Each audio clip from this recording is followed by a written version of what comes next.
Hey y'all, welcome to Life as Gabrielle Simone. Thank you guys for clicking on my first ever video. Thank you.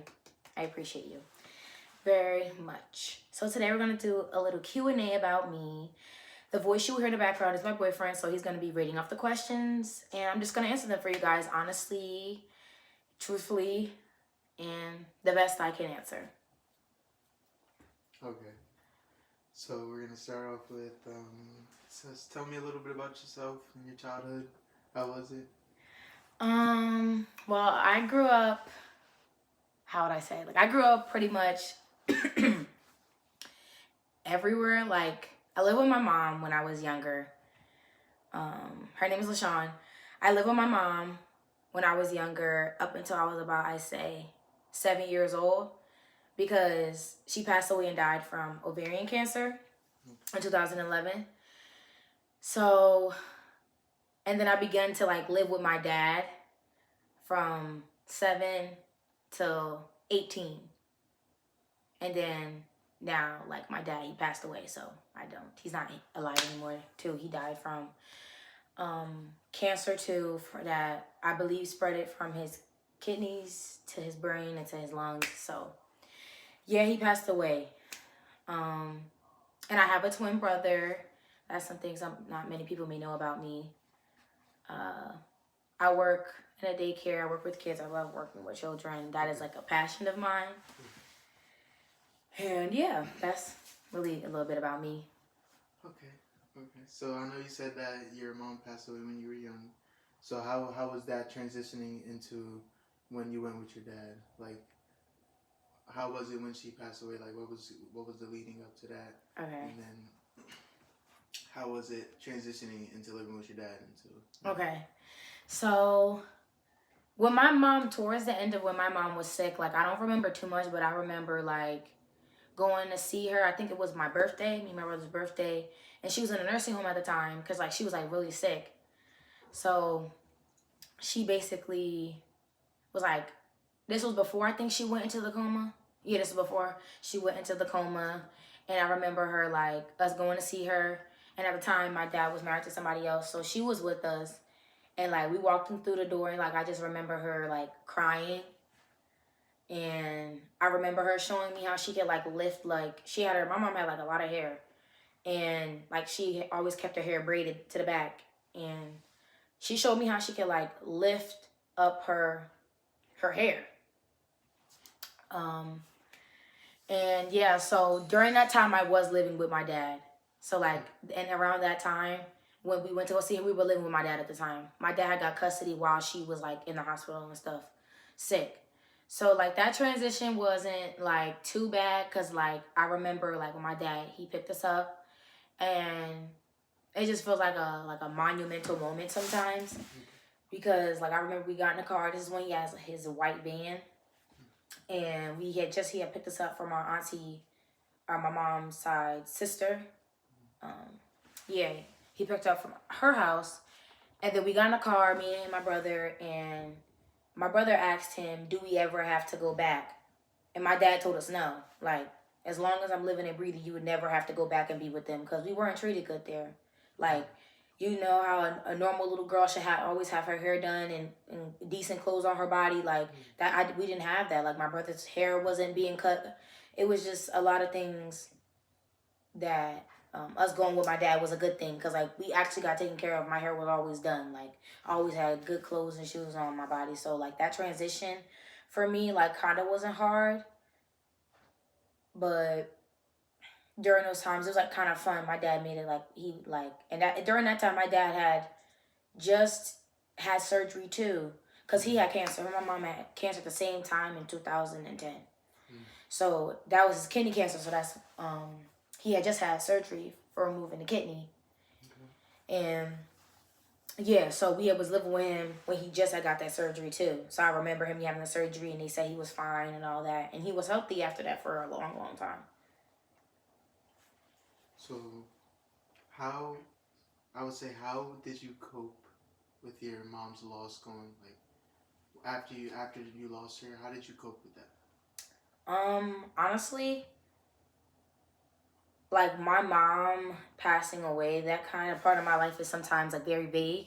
Like I remember very certain things and I don't remember some things. So you spend most of your time with your dad? Yeah, I was with my dad a lot of the times, and like my dad, like he always would like talk. Like if we wanted to talk about it, we could have. Like he never shut us down without talking about it, but he never like always like. Sometimes he would ask, but sometimes he just would let us like.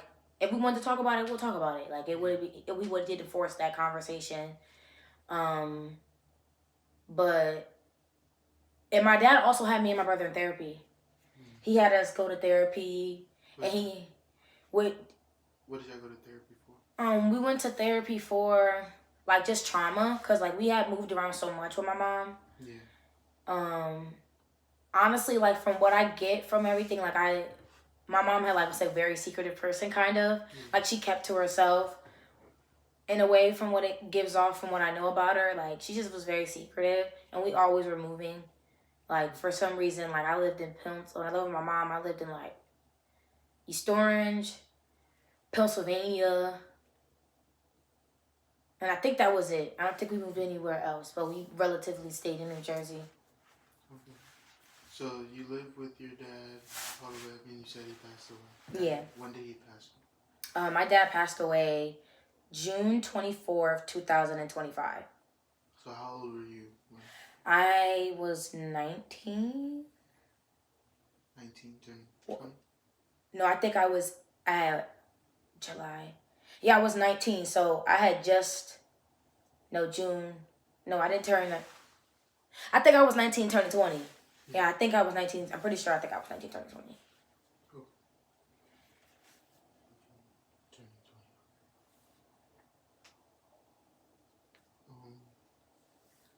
So, what helped you stay strong after your dad's passing?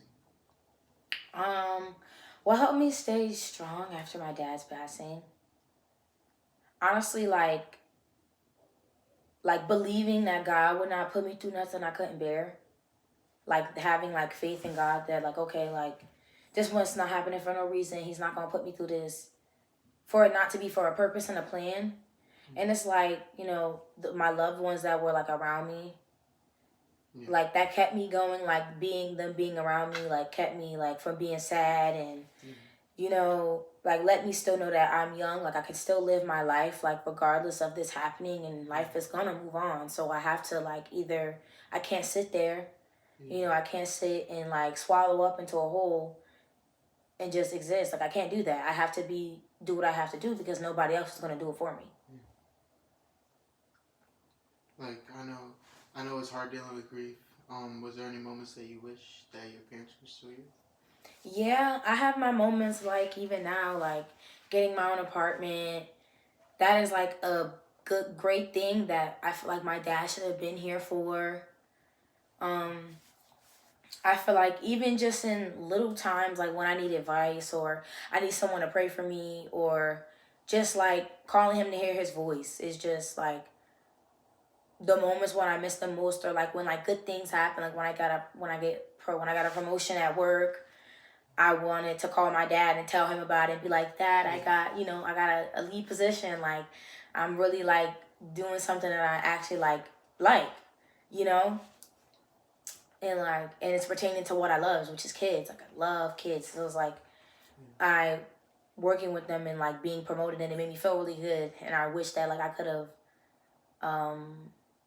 had those moments with him, but I also understand it's, you know, I gotta understand it's for like a reason. And how has that shaped you today as a person? Like the loss of my dad? The loss of your parents. Like both? Your dad and your mom. Okay, so I could answer it separately. Like for my mom, I've sort of kind of got the acceptance that she wasn't gonna be there for moments because I was so young when she passed away. I was 7. I had just turned 7. My mom died November 21st, 2011. And I like grew up just knowing like my mom passed away. Like I had at least like, you know, I had my dad. Like I knew my dad, like I knew he had cancer at one point. He was sick, you know, but he got better. So I'm just like, okay, my dad should be, you know, fine. He should be around kicking around for a little long time. But like, it's not that I don't miss my mom, but it's, I was just so young that how can I grieve a relationship that, like, not that it didn't impact me, it did, but like, how can I grieve like, how can I grieve her when I really don't know her? Yeah. Like, and my brother used to say that, and I used to tell him, like, that's like, you shouldn't say that, like, that's your mom. But it's just like, that's just honestly true. Like, I don't, at that young age, you only, like, you don't know that much about your mom. I knew my mom's name, I knew her birthday, I knew what her favorite color was, but I didn't know my mom, like, as thoroughly as I do my dad. Like, I didn't know her that well. And it's just like, it's hard to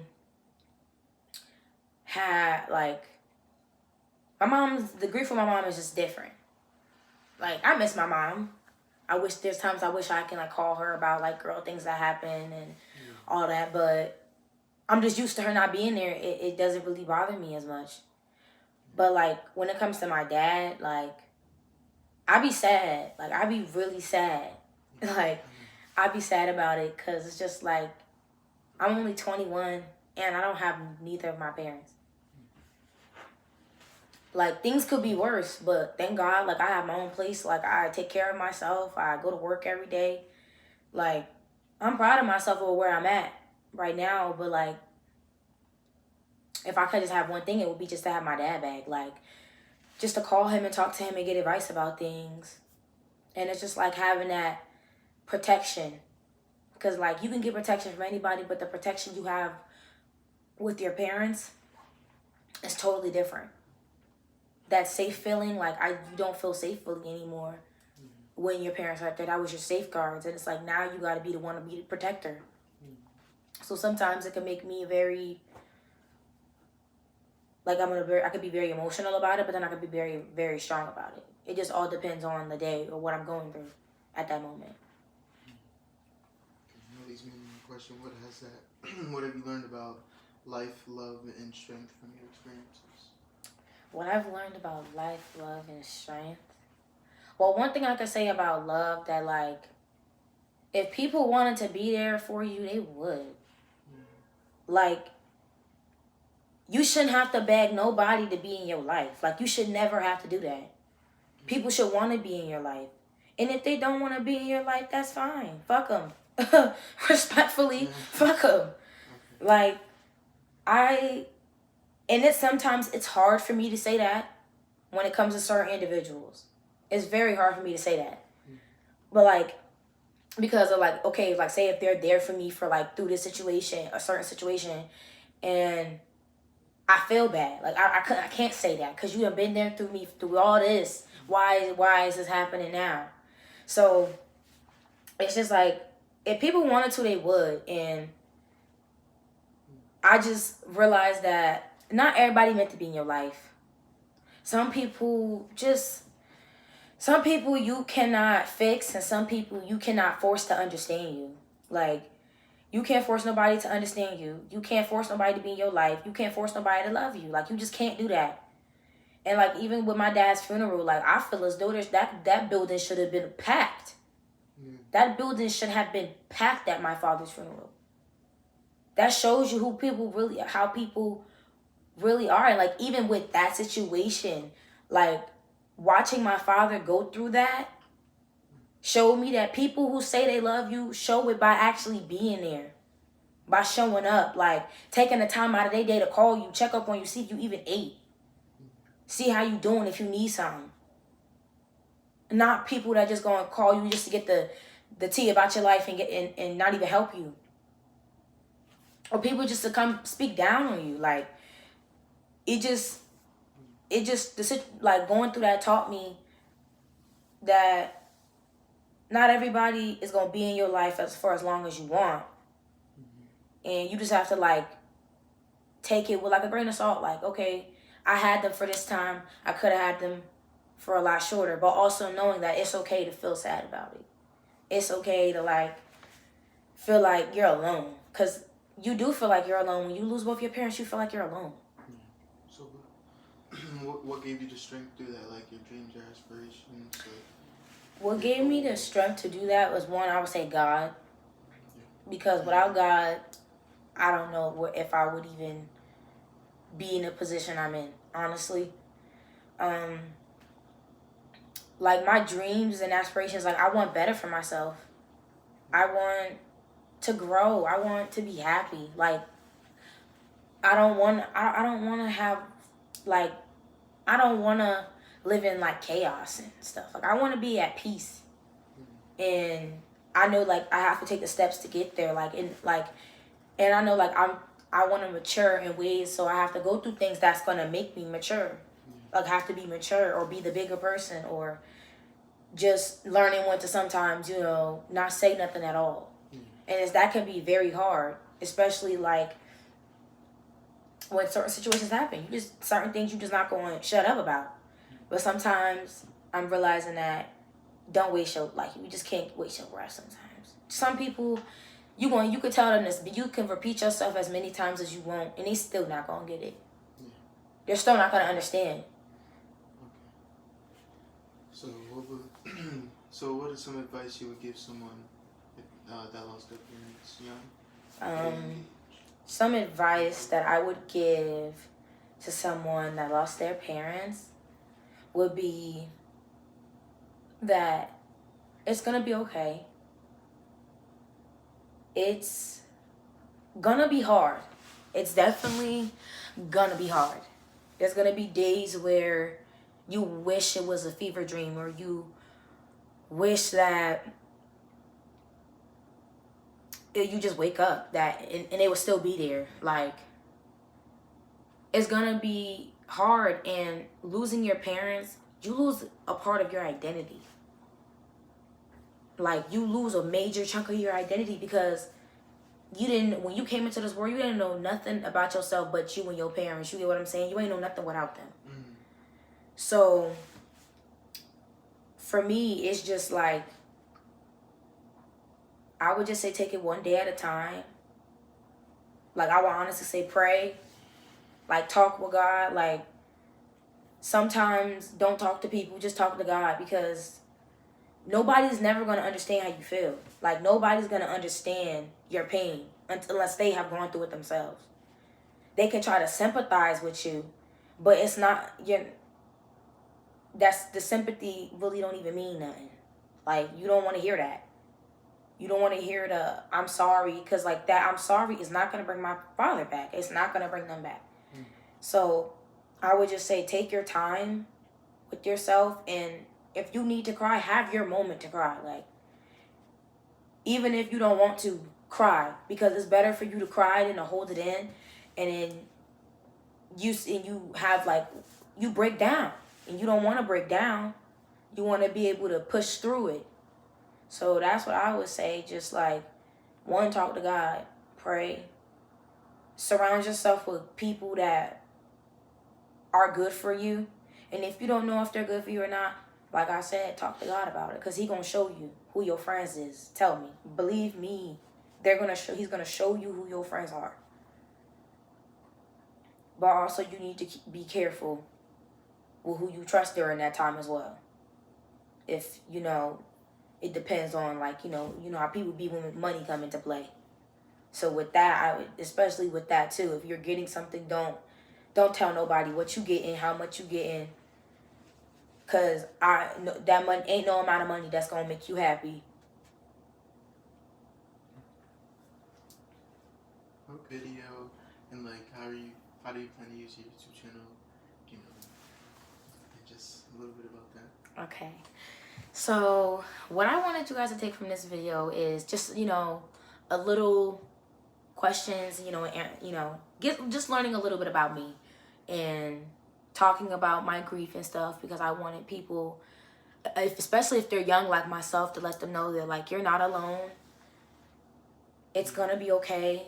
It sucks, but it's gonna be okay, and your story could be helpful and powerful to somebody else that is going through it, and let them know that, hey, I'm not going through this by myself. Like, I'm not alone.